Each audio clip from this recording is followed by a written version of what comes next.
It's a very painstaking process trying to pick the right produce to make these gore sounds really kind of come to life on the screen.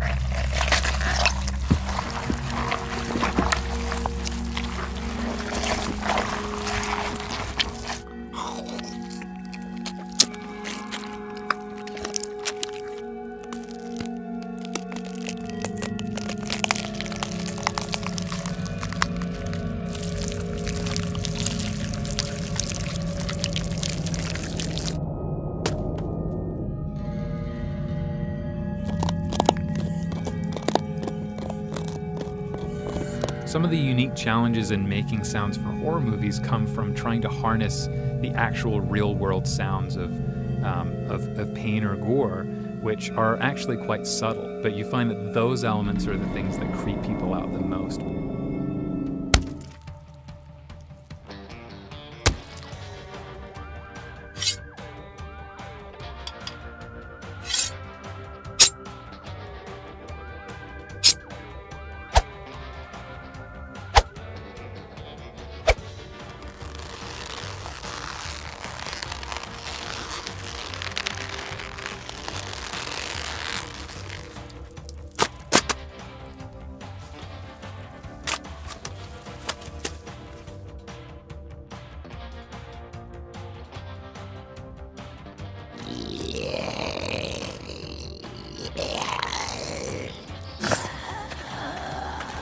And